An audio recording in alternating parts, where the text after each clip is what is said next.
పూర్వం ఉత్కళ దేశాన్ని పురుషోత్తమదేవుడు అనే రాజు పరిపాలించేవాడు. ఆయన గొప్ప జగన్నాథ భక్తుడు.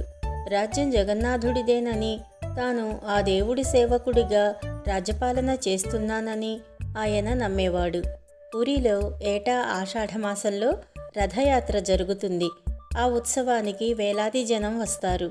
రథయాత్రలో పాల్గొనే 3 రథాల కింద రాజు స్వయంగా చీపిరి కట్టతో ఊడ్చేవాడు. తరువాతనే రథాలను ప్రజలు లాగేవారు.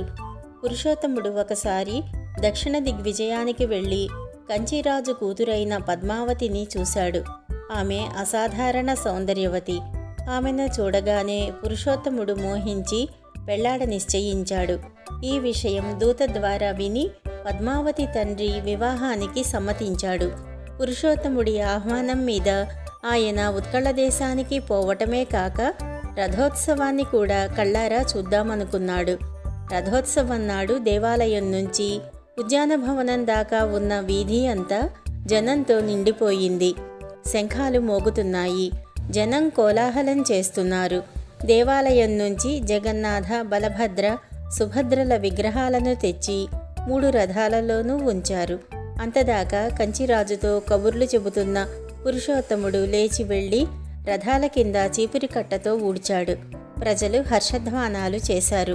పురుషోత్తముడు చీపురికట్ట తీసుకుని ఊడవటం చూసి కంచిరాజుకు రోత పుట్టింది. రథయాత్ర ముగియగానే ఆయన కంచికి తిరిగి వెళ్ళి, నా కుమార్తెను చండాలుడికి ఇచ్చి పెళ్లి చెయ్యను అని ఉత్కళరాజైన పురుషోత్తముడికి కబురు చేశాడు. పురుషోత్తముడికి పట్టరాని కోపం వచ్చింది. ఆయన కంచిరాజ్యం మీద యుద్ధం ప్రకటించి దండెత్తి వెళ్ళాడు. తరువాత జరిగిన యుద్ధంలో పురుషోత్తముడికి విజయం లభించింది. రాజకుమార్తె పద్మావతి అతనికి బందీగా చిక్కింది. అయితే పురుషోత్తముడికి ఇప్పుడు ఆమెను పెళ్లాడాలన్న కోరిక లేదు. ఆయన తన మంత్రిని పిలిచి, ఈమె తండ్రి నన్ను చండాలుడు అన్నాడు. ఈమెను కసువు ఊడ్చేవాడికిచ్చి పెళ్లి చెయ్యండి అని ఆజ్ఞాపించాడు. చిత్తం మహారాజా, అలాగే చేస్తాను అన్నాడు మంత్రి.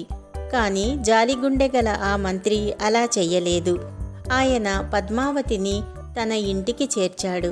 అక్కడ మంత్రి, ఆయన భార్య పద్మావతిని తమ సొంత కూతురులాగే చూసుకుంటూ తమ ఇంట రహస్యంగా ఉంచారు. కొద్ది నెలల అనంతరం తిరిగి రథోత్సవం వచ్చింది. రాజు తన ఆచారం ప్రకారం చీపురికట్ట తీసుకుని రథాల కింద ఊడుస్తున్నాడు.